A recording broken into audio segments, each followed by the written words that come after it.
Oh, hey! I'm glad you're here. If you're like me, you're constantly searching for films. If I hear or read about something, I just have to see it. It consumes me, and sometimes it's only for one scene.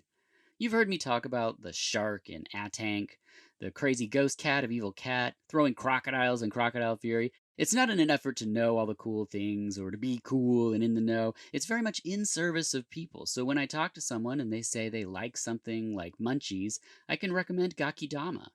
See, there's so much great and weird stuff in the world, and we can always celebrate that by sharing.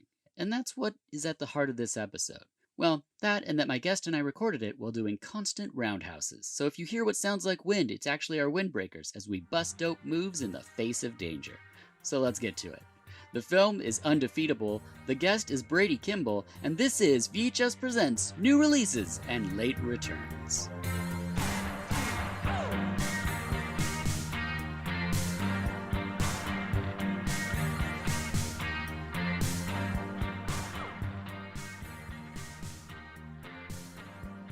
Hello, and welcome to VHS Presents New Releases and Late Returns, our casual conversational format where we champion what's bringing us joy in all walks of the entertainment realms. Why did that sound like a question? Before we make a late return to a forgotten gem. I'm your host, Dirk Marshall, and my partner in celluloid for this episode is Brady Kimball. Thank you for being here. Hello. Brady's 1/3 of the Solid Six podcast. How are you? I'm doing quite well, thank you. How Excellent. are you? Oh, you know what? Wasn't ready for you to ask me that. I'm doing fine. Good. Yes. Good. Well, I have a surprise. Okay. I brought hook swords. Oh, for us to no! play with. I haven't been practicing. Keep things fresh and interesting. Is that what they're called? I don't know. I think so. I had no clue, but I love that they're in what we're about to talk about. Solid Six Podcast, solid6.net for all your Solid Six Podcast needs. Mm-hmm. For those who might be new, maybe this is just their first time listening, what is Solid Six Podcast? Yeah, it's a podcast where Josh, Allison, and I basically do double features about a theme, and each theme varies wildly. This most recent is Making Your Past, where I cover my Winnipeg and Stories We Tell. Josh is going to be covering heavy metal. Oh. So like heavy metal parking lot. Oh. And trick or treat. So Okay. that shows you the wild swings that the show can take. Either we're for everybody or nobody. Can't quite tell from the stats yet. Oh, stats are wild. Yes. Oh my gosh. Okay. Great. Well, let's get right into new releases, and we'll start off with print. Anything you are currently reading? You know, I'm pretty boring on this subject. Right now I'm reading some stuff about the vagus nerve and my nervous system just to like get in touch with my body. But okay. Other than I'm touching my body while I get in touch with it. I'm uncomfortable. So yeah, I am basically just trying to figure out what's going on as I get older. Weird tingly sensations and pain and all sorts of stuff. So yeah, I hear you. Getting old is so great. Just today, had to go pee and then forgot if I'd gone. I was like, is this a ghost pee feeling I'm having, or did I not go? And spoiler alert, I didn't go. So then I went. Thanks for listening, everybody. Are you sure you don't have a UTI? I don't. No, never had one. Okay. Yeah. You know, my wife has a spicy sauce business, and when you have something like that, people come up and just tell you about their digestive issues. It's very fun because they come up and they're like, I like spicy food, and then they hold their stomach and they go, but, and I'm like, you don't have to. You just don't need to. I don't know you. Why are you telling me this? And then we were next to, I thought we had it the worst. We were next to an organic cranberry juice company, and all they heard about was UTIs all day. And I was like, I guess I'll take diarrhea stories all day. It's not that bad. I thought you were going to tell stories about people accidentally touching various parts of their body with spices on their fingers. No, that's very rare, and it's usually their eyes.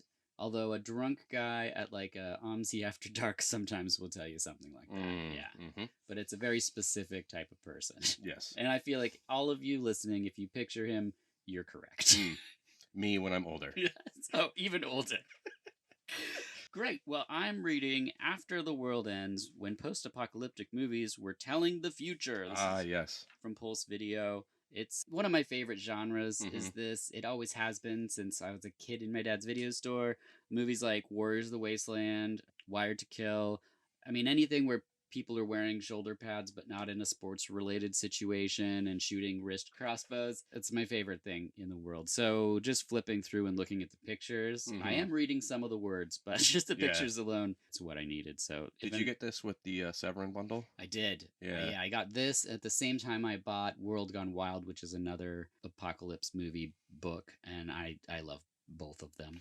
I love what they do with their bundles because they release a theme and then will release a book Yeah. or pair with somebody that does a book. So they did that Cannibal Holocaust Diodato book. Yep. They did one on. Did they do one during the Cruel Jaws release? Yeah, yeah, I have it right up there. It's the novelization, top shelf. So fun.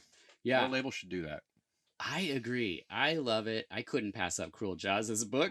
I had to read that just to see if it's insert shark from this movie, which it doesn't. It doesn't do that. But it's a fantastic book. Both of them, actually. Cool. I highly recommend them. Which brings us to music. Yes. Let's talk music, Brady. Let's talk music. So I've had a bit of a drought in 2021, but Mhm. then as things have opened up psychologically, it's allowed me to get back in touch. So good thing I didn't sell all my records, and my wife told me not to. Thank you for keeping me from my 2021 malaise. Yes. Blind sell. But yeah, I've been listening to a couple different things. One was early Gang of Four. Yeah. Yeah, so Hell they're coming yeah. to Portland in a little bit. Been listening to their first two albums specifically. Mhm. I listened to Entertainment a lot years ago, but Yep. I don't know Solid Gold as well. So I've been listening to that. All that punk stuff with funk bass lines. You know, I love Big Boys. I think Minutemen kind of did this a bit. And the guitar sound is obviously a Fugazi or Jawbox later. So I'm really excited to see them as old men. Which I didn't know makes they me were nervous. coming. Where are they Yeah. going to play? Crystal. Okay. My wife just got us tickets to see Bauhaus, and they're coming in. Nice. I've never seen Bauhaus, but I've seen Peter Murphy a number of times, so I'm looking forward to that as well. But I would really like to see Gang of Four. Sold out, I'm guessing. No, probably oh, really? not. Probably Oh, not. I'll check it out then. They put out a remix album in the early 2000s. I don't know if you heard that, but Mm-mm. it's like classic Gang of Four tracks, but all remixed when the resurgence of the indie garage kind of thing going on. Very fun stuff. I don't remember the name of it. It's somewhere behind you on a shelf. Yeah. But I love Gang of Four. Very different vein. I'll be talking about Freak Angel, which is a band from Estonia. Oh, yeah. Yeah. How the Ghost Became is a 2020 album. Basically, it's like death metal vocals, but with dark electro industrial type stuff going on. Mm-hmm. They're interesting because they started out as the torture tech EBM stuff, where he would be like painted white and strip all his clothes off and be hairless, but with black eyeliner on and just screeching over synths. So, like the guitarist in Mad Max Fury Road? The Yeah. shooting flame guitars? Kind of, but like slightly more androgynous feminine. Okay. And then as their band has changed over the years, he added a guitarist, and then he got more into like the look of metal rockabilly style, whatever you call it, where they have the denim jacket but with no sleeves, t-shirts and spikes and things. Anyway, this album, it's really good. It's very, if you like metal and are looking for something different, or you don't mind some industrial in your metal, I highly recommend Freak Angel for that reason. Sometimes in the winter, I need something that's just really aggressive and bombastic. I don't care what they're saying. It's just crazy and loud. And that's what they do, I think, really well. Now, those Baltic countries, I have a friend from Latvia, and he's turned me on to all sorts of Latvian music. Cool. And there's a very common pagan undercurrent of super everything. Pagan. Yeah. So, okay. Does Estonia have its own language, or is it mostly Russian? That's a great question. Not one for me. Tune in to Dirk and I's new Estonian podcast. Yes. Coming soon. There's another one, Bedless Bones, and it's female fronted. I think it's just actually one person from Estonia, and it's electronic, and it's kind of minimal techno, slower on the BPM, but very sparse 9-minute pieces type of stuff. Also from Estonia, and both I think have cold elements to them. So I don't know if that's an Estonian trait in their art, but I'm a big fan. Cool. What else you got? Anything? Also, the Jazz is Dead series. This is a record label that is created by Adrian Young and Tribe Called Quest. Not the Q-Tip guy. Not Q-Tip. Ali Shabir Muhammad. Okay. Yeah, so they created this label, and their main vision is to find lesser-known jazz musicians and record new albums with them. Oh, so Adrian cool. Young's done a bunch of different really lush production. Like he did a couple of Ghostface albums, Ghostface Killah albums, a Souls of Mischief album. But he's got great production chops. and they have a backing band and work with these lesser known jazz musicians. So it's fun to hear their new album and then go back to these discographies of musicians from all over the jazz spectrum that aren't just US based, but also other countries. And it's not just jazz, it can be also kind of like jazz inflected disco or whatever. And so some of them are covers of the songs that they created back in the 70s, Wow.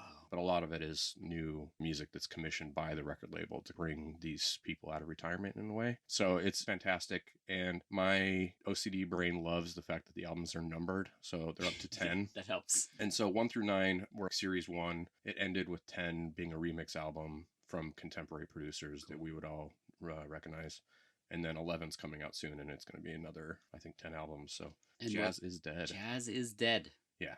Highly recommend it. Awesome. My next one is Lone. Just put out an album called Always Inside Your Head. Have you heard it? No, I haven't heard it yet.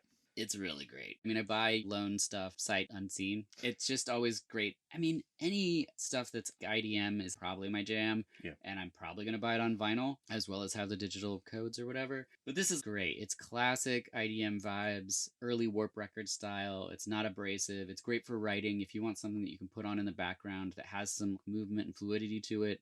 So it's not just a repetitive thing over and over and over, but it's not going to interrupt your writing. Lone, Always Inside Your Head, just came out. I think I figured out this year that the music that came out from like 97 to 99 is like the sweetest pocket of time for me. And I think because it was around the time where I had my first apartment, I think it's that age. I don't know, but there's certain feelings I get from the vinyl that I have from that period.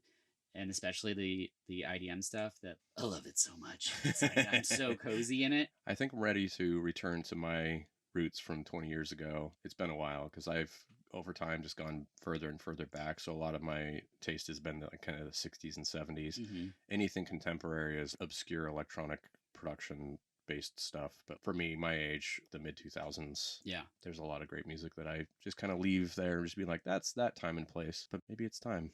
it's good to go back to some stuff. I had a sweet trip hop section. There's a pair called Monk and Contella, and they get a thank you on the first, I think, Portishead album because they kind of inspired that sound, I believe. And I have everything they put out. And I have most of, I think, Cup of Tea is a label out of Bristol that put out a ton of this trip hop stuff. And I love that sound. It's the early hip hop stuff, not super early, but where they're sampling jazz records talking about Tribe Called Quest and stuff like that.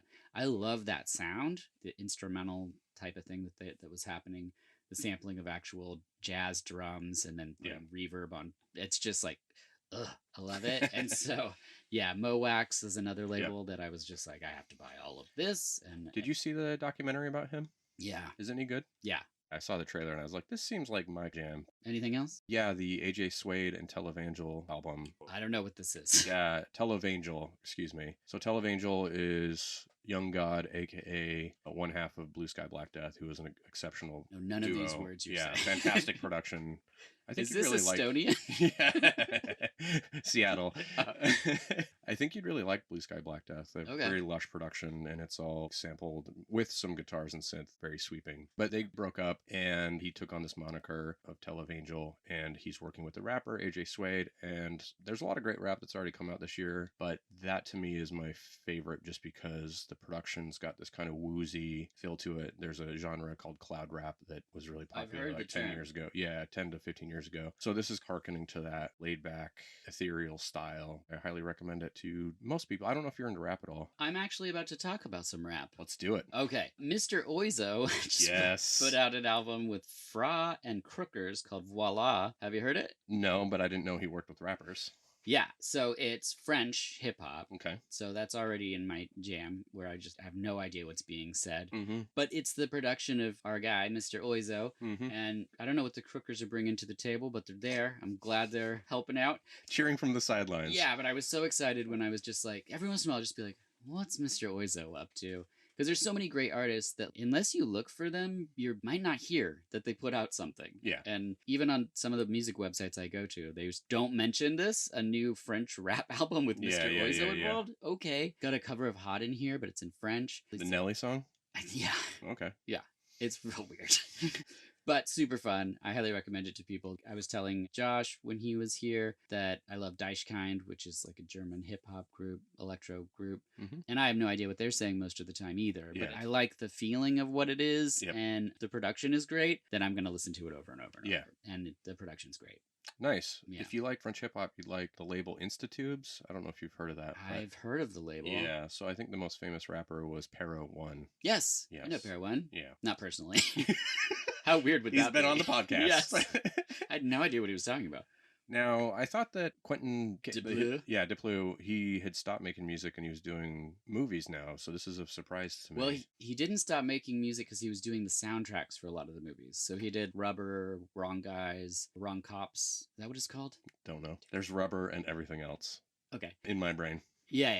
Mandibles, I think he did some of the soundtrack for that one at least. Anyway, so he hasn't stopped. Cool. Who knows what Quentin's really up to out there. That He's little an trickster. amalgam of strangeness. But, That little trouble child. Yes. But that's my hip hop one. I was so excited when you were like hip hop. I was like, oh, I've got a segue for this one. And then I have one last one. Trent Muller. It's one word. Trentmoller. Yes. Just put out an album called Memoria. Mm-hmm. And it sounds like early 2000s indie Ladytron meets Cocteau Twins shoegaze era type pop. So if any of those words mean anything to you, I would say check it out. I usually listen to music when I'm writing something. If lyrics will mess with me. So there's parts of this album that I skip over, and I really enjoy the instrumental tracks and the feels of that. And when I say Cocteau Twins, I mean like the later poppy stuff, not like the early Blood Bitch stuff. That's my jam, but this is sort of later. It's more lush. It's more cozy. I could see people putting this on a Sunday morning while they drink their tea and water their plants. I don't know who those people are, but pet their dogs.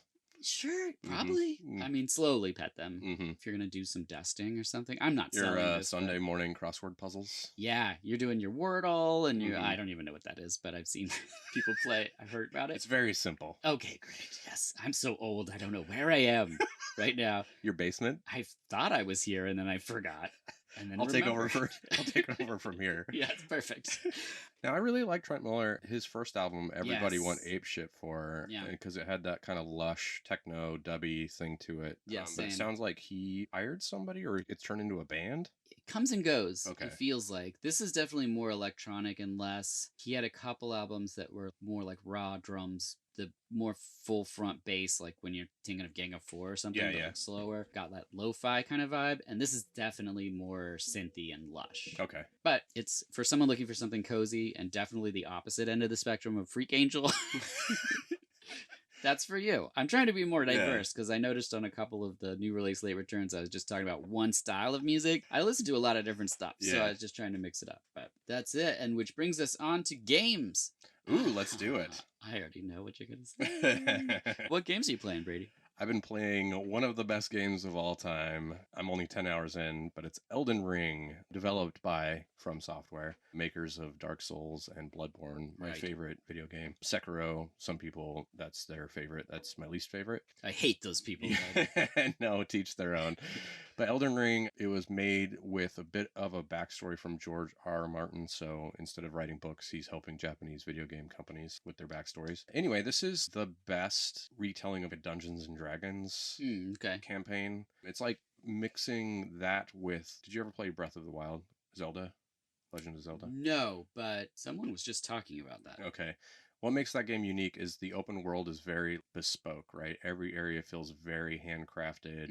And a lot of open world games like Assassin's Creed, Far Cry, etc., it's like you pull up the map and it's just like waypoints and icons all over the map. In the case of Elden Ring, yes, there's a map that you can pick up, but it's so diverse and every area is unique that you'll stumble into things, find surprises, and then you'll get your ass kicked and you'll be like, yeah, I'll move on to the next section. And all of a sudden it's bats and eagles with knives in their talons and ogres and giant sentinels and crazy shit. So, for example, the best experience I've had with this game so far was I went to this broken out cathedral and there was a bunch of humans that had kind of turned into zombies that were like praying to the sun or this like spirit tree out in the distance. So I went in there and snuck up behind them and stabbed them in the back. Then I went into this broken down cathedral's basement and I walk up to this treasure chest and there's messages that are on the ground that players can write that other I've players heard can about see. this. Yeah. And so somebody had written a message that said, "Be wary of this chest." I was thinking, "Yeah, fuck you. You're just trolling me." And I opened the chest and it was a teleportation trap. And I got teleported to some obscure land far away that was full of poisonous creatures and crystal wizards and giant crows that were killing me. And it felt very anxiety inducing. Oh. So I was like, I'm going to turn this game off right now because I just got off work and I think I need to pick up this game on the weekend. When I go up to my wife, kiss her on the head, and say, I'll see you in like 4 to 6 hours. Yeah. But it's very immersive. It's hard as shit, so it's not accessible to everybody. But I really like hard games, and this game is incredible. I have a question about the birds with the daggers. Yeah. Are they forging their own daggers, or is there a bird store that sells daggers? And if so, do they have coin purses? And follow-up question, who makes bird money? I think Ghostmen. Okay. Ghostmen are in the quarries making the swords. That's a good answer for most with the ogre smiths. I don't know. Ogre Smith. Yeah. That was my gym teacher in middle school. It was Mr. Smith. His first name. There was a gym teacher in my school. His name was, no joke, Harry Pitts. No. Yes. I He didn't even have a choice. No. Thank goodness social media didn't exist. He was like named into the caste system. No. So, they're like, this is what you're gonna be. And you know that he got ridiculed all the time. Oh, Probably yeah. doubled and tripled down and was like, "No, this is my name. God damn it! The Pitts have a dynasty." Sweaty, stinky dynasty. Wow, that's amazing. I am playing Dying Light 2 still. Yes. And I love it. I am not very good at it, but I do enjoy it. I get super nervous and sweaty constantly.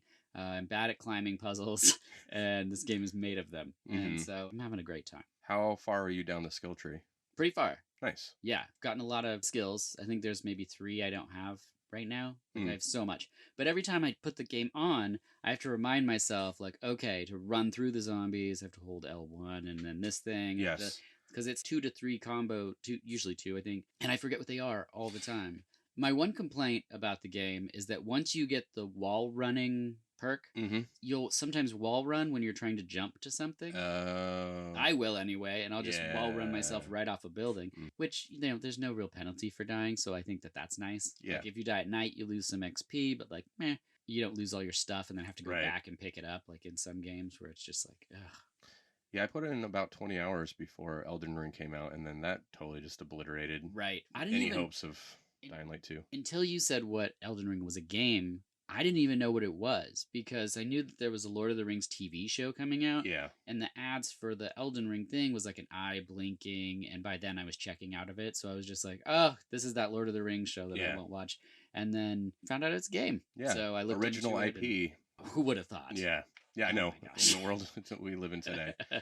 Yeah, I played Dying Light 2 for a number of hours, and most of them were cooperative, which same. I found to be really fun. Unfortunately, the story progress is only in the host game. But I wouldn't recommend playing that game alone. Main reason why is the writing is not good. Yes. And so playing it with another person, you can laugh at it, and it's kind of like watching a bad, quote-unquote, bad movie. Oh, yeah, we just skip it. Yeah. Like, I'm always like, can we skip it? And JL's like, all right. Because, like I said to Josh, all they're going to do is tell you to go over and get the thing from the place. Like, that's all they have to say. I don't need oh, my brother, and oh, you know what? Here's my other problem with the game. Aiden sucks. Yes, he does. He's a terrible character. The character you play in the game, he whines constantly. Yes. He couldn't get knocked over more. He's constantly being knocked down and shoved to the ground and then waking up. It's like, I haven't played a game where you wake up more than maybe a game called Wake Up, where that's the only thing you're doing. Right. It's really ridiculous. And the voice acting, I think it may be Troy Baker who does all the big. Oh, yeah. Like, he did Uncharted, he did Last of Us. Sure. I don't know if it is, but it's got this kind of like, no offense to him, but a smarmy. Yeah, that's how it's written. I mean, he's just doing his job. But the whining about the sister constantly, it's like, ugh, this. But the mechanics, very fun. So I enjoy that part a lot. But just last night, we went into just get some more of those, whatever the containers are that give you the skills. And Inhibitor. There it is, inhibitor. And I go into a room, we're speed running it because we're running out of nighttime.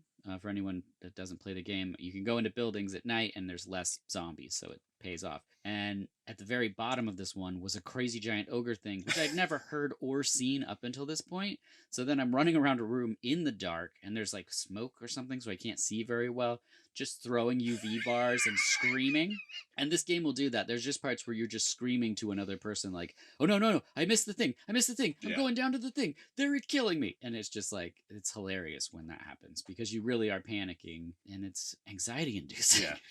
Yeah. It's a lot of fun. The mechanics definitely carry that game a long way. Yeah, but if anyone wants to jump from a car onto a zombie and bash its head into the ground, there's a button for that. So it's pretty great. Parkour challenges are pretty fun too. I haven't done any of them because I hate it. Oh, well, moving on. But I enjoy all the puzzling aspects, but I get so nervous that I'm going to hit the button wrong. And the game, I will say, very forgiving. Yes. It's not like the game Remnant, which was my favorite game when you talk about difficult games, where that was not forgiving at all. It really made you work for it. And in this, it's like, if you're kind of close, the game's kind of like, here you go, buddy. Yeah, you had a hard day. There you go. Yeah. You made it. Here's But that being said, the error on my part is what sends me flying off of buildings most. But that's Dying Light 2, which brings us to television. Anything you're watching TV-wise? Yeah, I picked The Expanse back up, so I think we're on season 5. Man, that show is complicated. I never watched it. What is it? So this is based on sci-fi book series. It's like a geopolitical thriller set in space with different factions. This doesn't sound like something I'd watch. And it's complicated as shit. It's like a lot of meetings. Is there a lot of space meetings? A lot of gritted teeth. Yeah. A lot of like, oh, this person's gonna get it. No, they're gonna get me. Why are they coming after me? Yeah, I'm not gonna watch that. I really like it. Yeah. Okay. First 3 seasons were on Sci-Fi, so everything looked like a 90s laser tag lobby. And then, awesome. Had such a cult following that after they got canceled, Amazon bought it, and then all of a sudden, season 4, the special effects exploded and have some of the best special effects in TV, just with all the cinematics or the environments, whether it's Mars or out in space or whatever. It looks great on a good TV, and they have 6 seasons. I'm on 5, and it's getting to that point where I feel like it's coming apart at the seams a little bit, where I'm like, the pictures are just moving by my face, and I'm like, what are they? Right. Who? Huh? So there's a lot of rewatching of season recap YouTube videos, which is always a crapshoot. I don't know if you've ever watched those, but it's usually hobbyist people, and half of them are to be a jerk, drunken assholes who are just trying to pimp their channel for other things. And I need a 5 to 10 minute recap. I don't need a 30-minute recap, says the guy who does podcasts that are longer than the actual movie. Anyway, yeah, The Expanse is really the only thing I've been watching, because otherwise I just watch movies. I hear you. We're watching The Marvelous Mrs. Maisel. Yeah. Which is back. It's not that the show's the best show on the planet. I think Kevin Pollak is great. The writing is really good, and the comedic timing of everyone involved. And I mean, this season has a scene on a Ferris wheel, which is pure joy. It's so great. The people arguing across a Ferris wheel. Oh. It's really good. But I mean, it's something we just put on at night. It's like low stakes. We don't really have to pay attention. And that's what television is for us. Just put it on and do your emails. Yeah. Idea of a recap is so crazy to me because I never know what's happening. I'll just turn to my wife and I'll be like, when did that person come into this? And she's like, 3 seasons ago. Like, what is it? And I'm like, oh, all right. I love season 1. Thought that it did a really good job of capturing that old comedy seller. Lenny Bruce is a character in it. And the women's liberation comedy, that was really well done. So I don't know why I never continued with it. I think that's kind of normal for me, is I'll watch all these shows and then I'll just stop. Not because I just forget. Yeah, same. I log every movie in my watch list, but I don't have a way to do that in TVs. Maybe there is like a TV version of Letterboxd, but still, I just forget. Yeah. And my wife reminds me all the time. Yeah, I forget too. If I hadn't turned the TV on and was thinking, is tonight the night I make my wife watch Tintorera? Or are we going to watch that? I was like, oh, do you want to see this? And she goes, yeah, okay. And so I put it on. So there it is. Just so people know it's back. You can watch that. Which brings us to movies. Yes. Oh, boy. What do you got first? Iron Angels. This is the B-movie bingo. Oh, yes. AKA Midnight Angels. Right. 80s Hong Kong action, a riff on Charlie's Angels. So for those who don't know, B-Movie Bingo in Portland at the Hollywood Theater is a fun monthly series where they hand you a bingo card, and on the tiles of the bingo card are various things that happen in the movie. So It could be things like one that I'm particularly passionate about, 3 mustaches at once on the screen, people crashing through windows, people falling on car roofs, and on and on and on. There's a Exploding lot of, helicopter. yes, there's a lot of different tiles that you can cross off. And if you get bingo, they have different prizes, usually kind of in the theme of the movie. Sometimes I wish it was just the movie. I'm at a point where just watching a B movie or like a quote unquote bad movie, Yeah. I'm okay with just the laughter of the audience. I don't feel like I need the extra sensory. Are people shouting it out when it happens? Yeah, Or, okay. yeah. So I'm a little bit of a stinker on this one, but still, the energy was great. And Yeah. I can't complain when a VHS copy is projected on a screen and there's hundreds of people in the audience watching Yeah. old, obscure Hong Kong It's a action movie. beautiful So thing. yeah, it's fun. And there's a lot of great scenes in it, one including a switcheroo with a mannequin that just looks like a paper mache outline with a Yeah. smiley face. And it's like, haha, we tricked you. The woman's no longer in the car.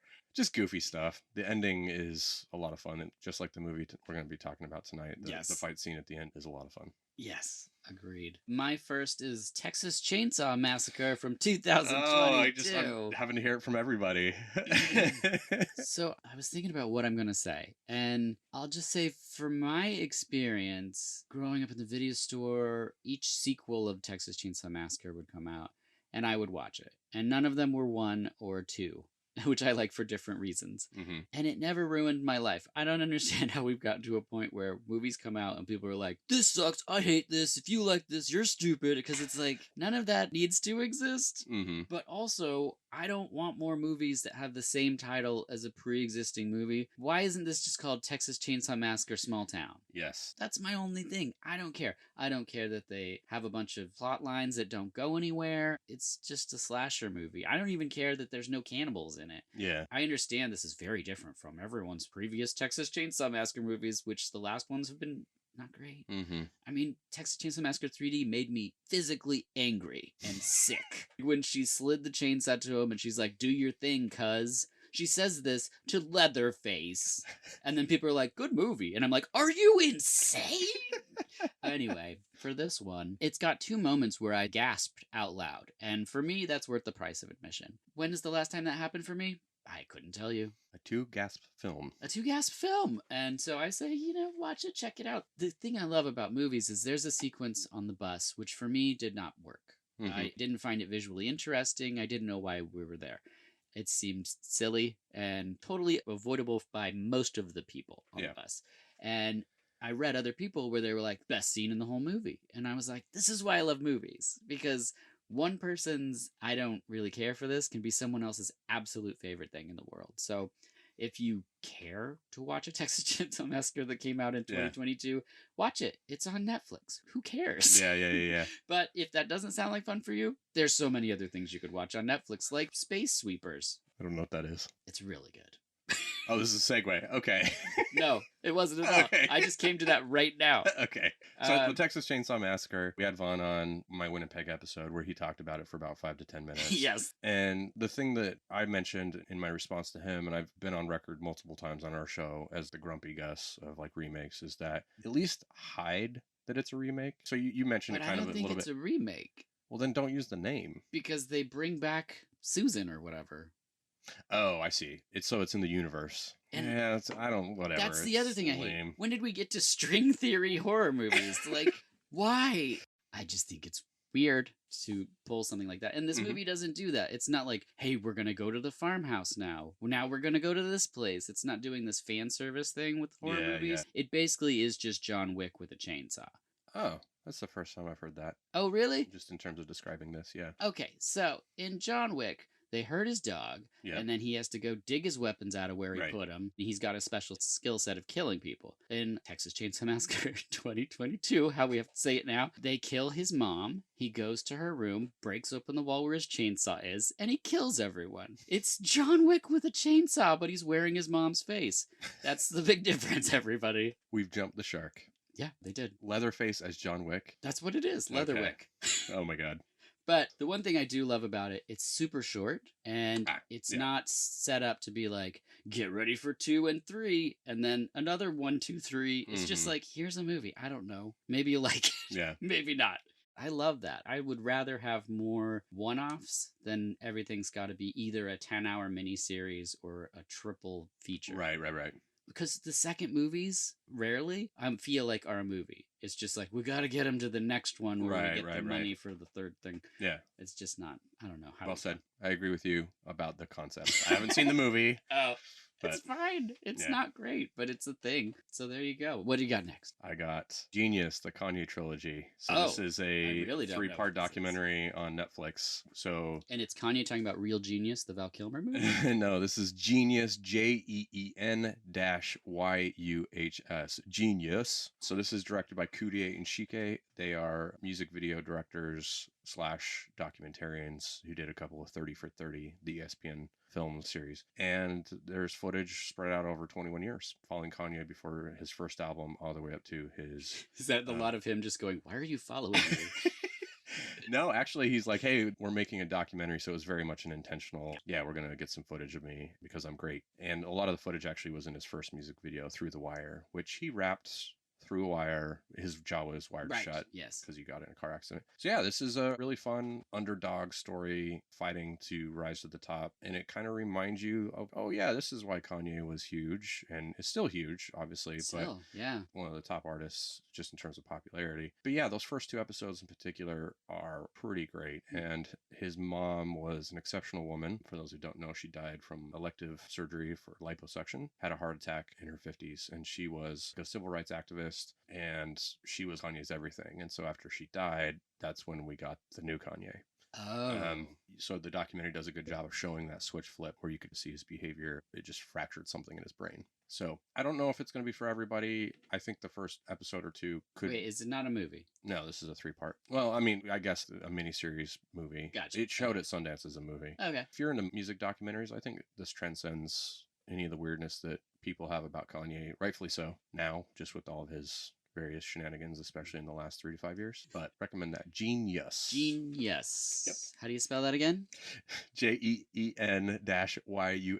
Of course. Okay. Spelling bee over here. I always flunked out halfway through. Oh, man. Genius. Okay. I got Suddenly in the Dark, a.k.a. Suddenly at Midnight. It's an erotic Korean horror film from 1981. It's on Blue from Mondo Macabre. A wooden doll and a maid. Pretty wild. It's very strange, very surreal, erotic horror. I don't really want to reveal much more about it. If none of those buzzwords really set someone in motion to go see Suddenly in the Dark, then it's probably not a thing for you. But if erotic Korean horror is your thing, Suddenly in the Dark is going to be there. I'm just going to keep that one short. Any other movies? Okay, great. I have 2. Go for it. First one is called The Requiem, which is from this year. It's Alicia Silverstone in a shark movie. Yes. Heard about this on Colors of the Dark. And the next one is Swim, which is Joey Lawrence in a shark movie. What? Both came out at the same time. The Requiem is Alicia Silverstone and somebody in the little... When you see those pictures advertising great places to vacation, and there's just a walkway out into the ocean and then little palapas kind of things. Yeah. So the storm carries off their little bungalow, and they're in it. And the cover is a shark movie, and the movie is not really a shark movie. It's a lot of just insufferable people, not really in water. There's lots of questionable CGI. There's a part where they're in the ocean and you're clear that they're not in the ocean. And you're just like, what is happening? When it finally does have shark stuff, not great. They're just standing in a warehouse in Yorba Linda. Yeah. With like a green screen and someone moving a green blanket around them like waves. It's bad. And then Swim, what do you think the inspiration for Swim is? Swimming. Close. Crawl, the movie where an alligator gets into a house. Okay. Or crocodile. Swim is waves carry a shark into a house, and then the shark's in the home. And Joey Lawrence is there too. Oh, inspiration, a different movie. I was thinking The Activity. I was like, Sure. No, it's the movie Crawl inspired the movie Swim. Oh boy. And it's Asylum Pictures, speaking of sci-fi films, or the Sci-Fi Channel even. I think they made Transmorphers and things like that. This is better than The Requiem, is what I'm here to tell you. Okay. It's very hard to kind of watch. The editing is kind of choppy. It definitely feels rushed in places, but everyone's trying to do their best, and I applaud that. And there's actually shark stuff. Whereas The Requiem, the whole time we're sitting there going, this is more about them not having water than it is a shark movie. And this has sharks. So if you have to watch a shark movie, I would recommend Swim over The Requiem, but if you want to have an evening of questionable delights, watch both. Which brings us to our late return. Boy, here we go. This is Undefeatable from 1993. Our director is Godfrey Hall, Yeah. aka Godfrey Ho. That stars Cynthia Rothrock, Don Niam, Yes. and John Miller. The synopsis is, with the help of a detective, a martial artist hunts down a serial killer. Sure. Yeah, kinda. Sure. Okay. Or another synopsis is a crazed lunatic is on the hunt for every redhead in a floral dress. Mm-hmm. This also is the same movie. I don't know if it's so much about detecting as much as it is roundhousing. Oh my gosh. Yes. Let's just start wherever you would like to start with Undefeatable from 1993. I mean, we got to start just at the very top. Yeah. Right? I don't even know how to handle this very beginning part because this is a very goofy and silly movie with about 15 to 20 minutes of really intense domestic abuse. Yeah. It makes the movie so hard to enjoy. And the soundtrack is so over the top serious that if this had rockin' 80s vibes, people would have, I think, talked about this all the time. But it is so dead serious, which is part of what really, I think, makes me love certain parts. I do want to say a warning for people before you watch Undefeatable. It does have domestic violence and a rape situation. I mean, I was tiptoeing around it, but it's there. And I'll be honest with you, the 2 times I watched the movie this week, I fast forwarded through that part. I don't watch that scene. I get it. I get what they're doing. I wished it wasn't there. I wished he maybe just hit her with the steak. Yeah. Because he's cooking a steak during the scene, and I think you could have done something wacky and wild, and I wish it wasn't what we were seeing at that point. Yeah, I understand. I think that I was along for what it was trying to do about 30 to 40 minutes in because the first 10 to 15 were these street fights with all these absurd gangs of 40-year-olds. Oh my gosh. You know, and then it had this domestic abuse scene. And so I was like, I have no idea where this is going. And I not admired, I mean, it's not the right word, but it's for the storytelling that it's Godfrey Ho, people. Yeah, exactly. So here it's a straightforward movie. Yes. So kind of. I mean, he's not cribbing anything from other films. That's true. Yeah. So yeah, I was okay until the second part towards the latter half when it comes back and I was like, okay, like, oh yeah, are we roundhousing or are we getting into mother-son dynamics here? Oh my god. Okay, so the way that this thing unfolds is so crazy. It starts off with this shot of the psycho killer guy's wife, and she's talking about how Paul used to be a good man, but he's involved in these death matches. And then we get shots of Paul, who has the craziest mullet maybe on screen ever, and he kills a man with his elbow. It's a choice. And that's the opening scene before we get the Cynthia Rothrock fight scene in an alley, which is being paid for by someone to what end? I don't know. The Blues Brothers band. Just the way people are dressed. Like there's Nasty Boy and Nasty Girl which have hats with metal plates that say Nasty Boy and Nasty Girl. I want a hat that says Nasty Girl. Yeah. Cynthia Rothrock first fights a man who's wearing jeans over a Champion sweatshirt. And it is insane that there's Godfrey's kind of out of his element in a couple parts like this where he's having them clap and stomp their feet in unison and the audio is so off. It's like totally out of unison. And the whole fight sequence, you might be thinking I said that Cynthia is involved in death matches. No, she's in if you touch the ground, it's over matches, which I don't understand. Yeah. I don't know if that was every single match she was in or if that was just the random rule. Saying okay. Because they're like, and if your hand touches the ground, you're out of here. And you're like, all right. It's a flag football bizarre. Of street fighting. Kind of low stakes, really. Yeah. Now, for anyone who challenges Dirk on the mullet and says something like, oh, what about Jean-Claude Van Damme's mullet in Hard Target? No, you don't understand. The volume on this mullet, it's like a Brillo pad that has been baking in the sun for too long. It's groomed on the sides quite nicely. Yeah, kind of tight on the side. Yeah, it's one of a kind, I would say. And the thing that really sells it is the insane intensity of the man's face who's wearing this mullet. He's so balls to the walls crazy. Yeah. It is unbelievable. But yes, then we get to the part where he assaults his wife while she's cooking a steak. And then he comes home with flowers for her because it's showing this abusive cycle. And he goes so quickly from, I brought you some flowers, to, if you're hiding from me, I'll break your fucking neck. Yeah. And you're like, whoa. Yeah, that was... And she wrote a letter and she leaves. We never see her again, I don't think. And she leaves his mom's pendant to him. Right. Which kind of implies that he gave it to her. Right. So that he And can call also, her mom. right, because I think she wrote it in the letter or the scene right before when she's like, "You can't call me mom anymore." I was like, "What's going on?" Yeah, which I then quickly forgot about. I was just like, okay, whatever. And then when it comes back, I was like, oh no. He then sprays red stripes in his Oh mullet. yeah, this is so good.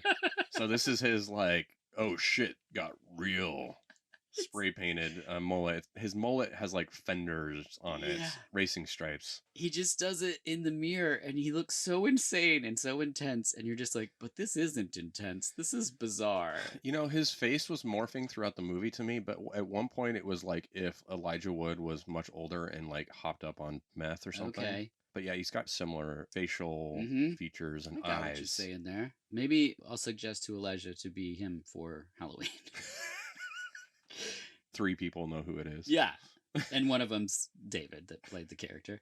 We next get the car park death scene where he just is seeing women and being like, "You're Anna." And then he beats the crap out of this guy and kicks him out of the car park onto a car. But before that, he rips his eyeballs out. Oh, that's true. He does rip his And you actually see like the meat fly. Yeah, that's true. It's pretty great special effects. Yeah, we're going to be talking a lot about eyeballs getting ripped out. Then we meet Big Bear, who's got giant shoulder pads. Yeah, that just made me upset because it's like he's cheating. It's so obvious that he's cheating and everyone's allowing him to cheat. Yeah, he should have had pads over his eyes. That would have been a good thing. Big Bear gets killed by a throat grab that we learn is the Eagle Claw. Yes. Because there's street gangs of Yes. 40-year-olds in this movie. Now, so there was 3 different claw techniques. There was the eagle, Yeah. the snake, and the dragon. Mm-hmm. Right? Yeah. So there was a martial arts expert at one point who made sure to methodically tell us Yes. the key differences. And his explanation was like, eagles do the claw, punch, grab, and the snake does the punch, claw, grab. And so can't you see the difference? I'm like, no, I can't see the difference. These are the exact same martial arts. So I wrote down in my notes, eagles pluck. So like, That's probably what they were going for. Then we get our first training montage, and it's glorious. There's 3 training sequences that we get. We get John Miller's training sequence, we get Cynthia Rothrock's, and then we get David's. Maybe not in that order,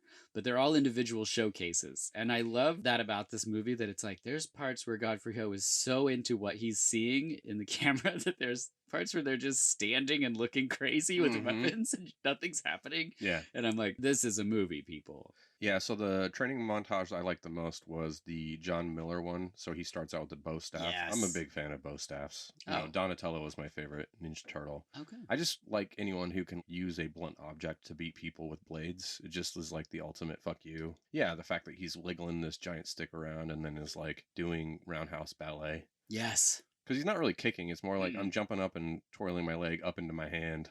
Yes. To show how high and how fast I can twirl. It's really good. I really like Cynthia Rothrock's because she's just in someone's yard and she has the sword hook things that we were talking about earlier. Yeah. And it's like she keeps doing these poses and tumbles and it's really something. And then John Miller just walks up like, May. It's like, all right. I would be like, what the fuck are you doing? Yeah, because it ended with her, right before he walks up, it ended with her doing the splits and then twirling on the ground with the splits and just like twirling 180, splitting the entire time. By this point in the movie, I was like, why isn't anyone talking about this movie all the time? The last fight sequence people know in circles of action movies or whatnot because it's crazy. But without all the setup about eyes, it's crazy. But once you know that the killer is actually after people's eyeballs, it makes his death so insane that they were like, well, this has to happen. Right.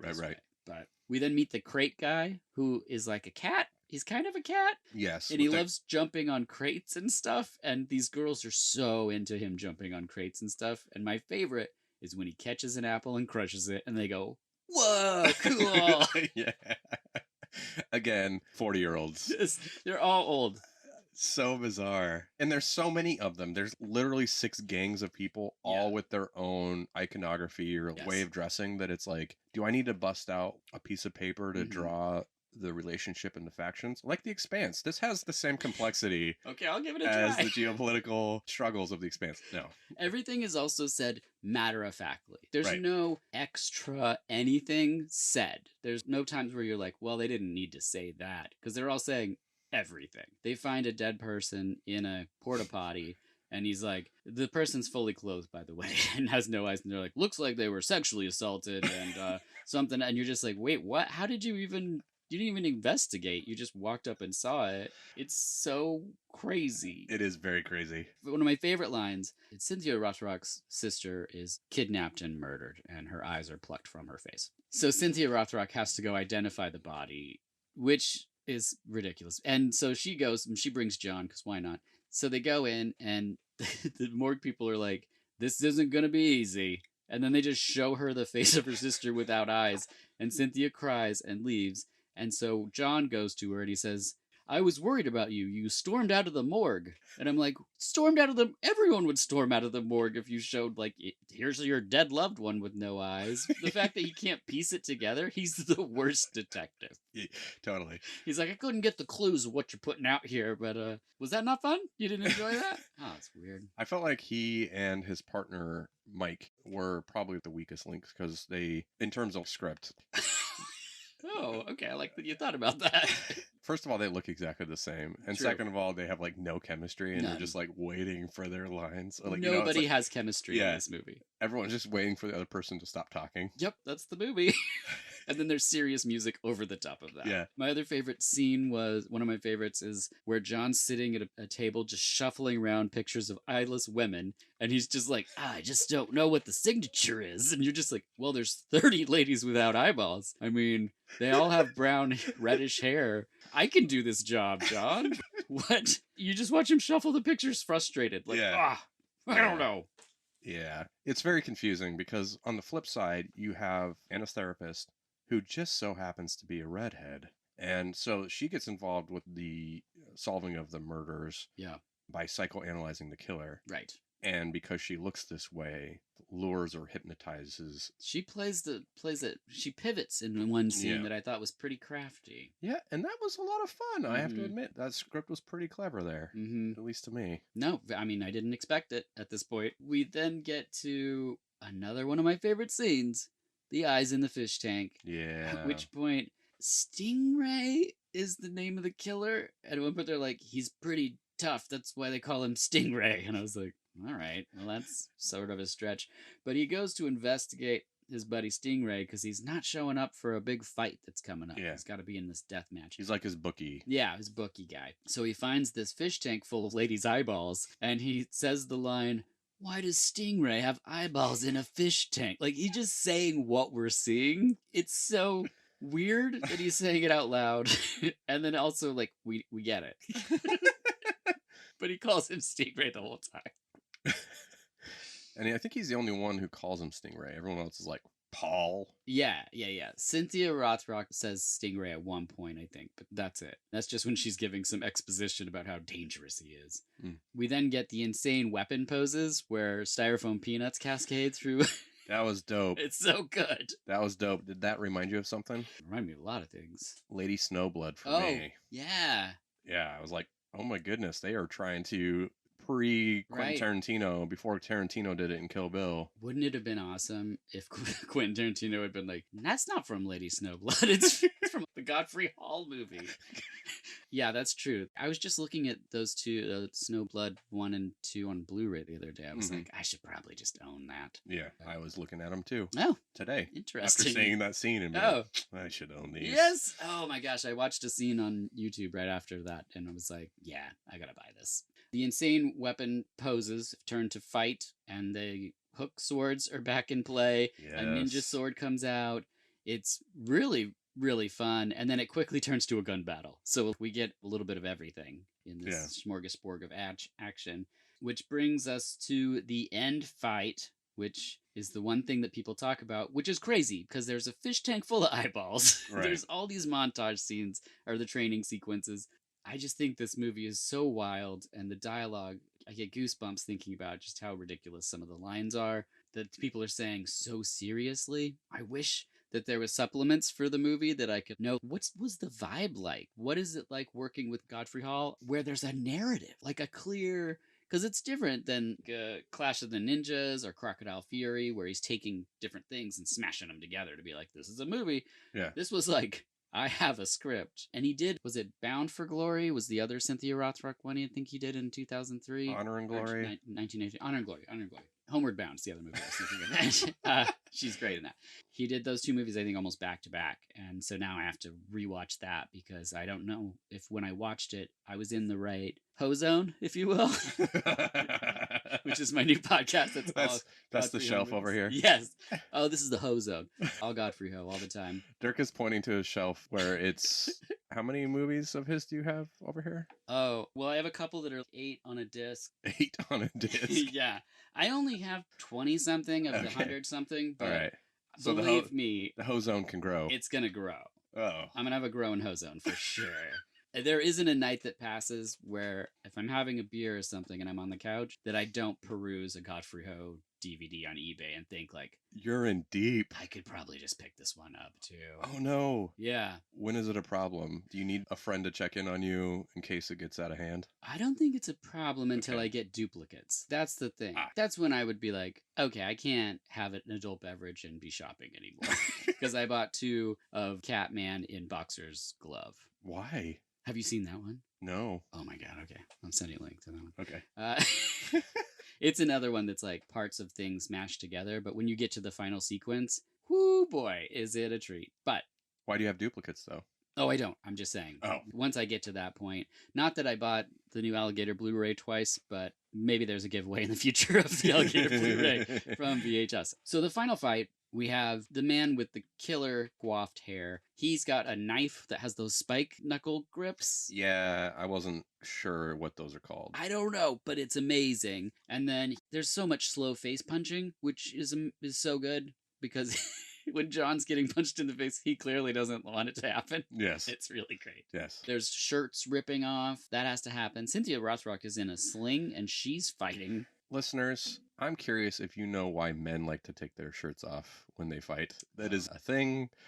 I know that especially in New England, people do it. I've seen lots of different World Star videos. So please send Dirk an email explaining why or a voicemail as to why people do this. I'm not a fighter, so much so that I like to wear lots of clothes so that if there's somebody's like, is Dirk going to fight? People be like, he's got a lot of layers on. I think he's pretty far from it. There's zippers and buttons involved. No, he's not going to fight anybody. Wouldn't that be awesome, though, if like you did end up fighting somebody? If I took my shirt off, people would be so confused as to what that was supposed to mean. Each layer takes like a minute, so it's like 3 minutes. Just really angry? Yeah. Unbuttoning a shirt. Just... You know what I'm talking about, though, right? Yeah. Okay. Oh, yeah. No, I know someone who, and I won't say his name on air, but he told me that when he gets mad, he takes his shirt off. I don't get it. I don't know. I want to get it. That's not a judging question. No. It's just an innocent, neutral bewilderment. There's things that are outside of my brain. I can't conceive of it. There's just probably lots of things that are facts and conceptual things. And that's one of those things that like you hear it and I go, I don't know a way inside of this idea. Mm-hmm. Like clearly it's a thing. There's videos. Lots of people do it. But men sure like to fight shirtless. Yeah. I don't know if it's like a fear-inducing nipple thing or... Yeah. Probably that. I'm really good at figuring things out, though. So you just like bust out a thing of Crisco and they start lathering themselves up like Tom Hardy and Bronson. Yeah, one of my favorite sequences on cinema. It's really our version of taking our shirts off in a fight is subtweeting. Is it? Yeah, I'm just gonna lump you into what I do. Okay, I don't think I've ever subtweeted, or maybe I am and I don't know I'm doing it. What's a subtweet?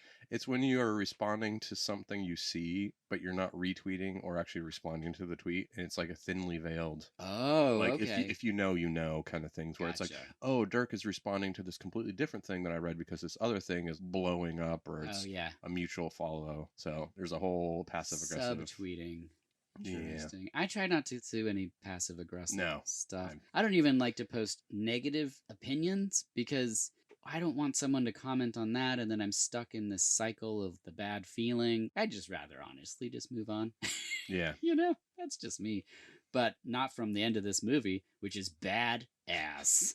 So they keep fighting and ripping shirts and sleeves and cutting each other. And by pipes, of course, because everything has to be an industrial... I mean, you get... No steam, though, just pipes. They spent all the money on those peanuts and everything. Styrofoam. Steam. Godfrey Hall, our steam budget, we just can't make it. The peanuts are the Ho zone. Yeah. You're in the Ho zone. Make a choice. Peanuts in the Ho Zone. There's my new shirt. Long story short, if you're going to defeat this guy, you're going to do it one eye at a time. So he gets blinded and hung up on a hook, which he dangles through his eye socket. And he just goes up into the sky, basically. And then they agree that everyone should go to college. And that's the end of the movie. Yeah, they high five over her sister's gravestone. Yeah. Yeah. And but it's revealed that everyone gets to go to college. Because of street fighting money. What was this even about? And then it ends and they're just like, go to college. And you're like, I guess if you're 40 and you aren't in college, you're in a street fighting championship. The movie's funded by some obscure university. It's so wild. If you look at the production credits. Right. It's all put on by DeVry. Oh, I could be a VCR technician. Excellent. 93 is looking up for me. Oh my goodness. Wow. That's all I have for Undefeatable. What about yourself? Any final thoughts? No, we're good. We did it. Yes, we did. Okay, great. Well, Brady, thank you so much for coming on for this episode. Thanks for having me. Yeah, we did it. We talked about a very intense film and numerous other subject matter. Solid 6 Podcast, solid6podcast.net. Yes. Head on over there. There's some great episodes. I've heard every single one. I've heard them all. Thank you. I've heard all of them. I'm really great on there. Anyway, you are really great. Super Dirk great. is on the I Saw the Devil episode. Yes, and God told me to. Yes. Very fun, very fun. As always, I'm Dirk Marshall, and this has been VHS Presents New Releases and Late Returns.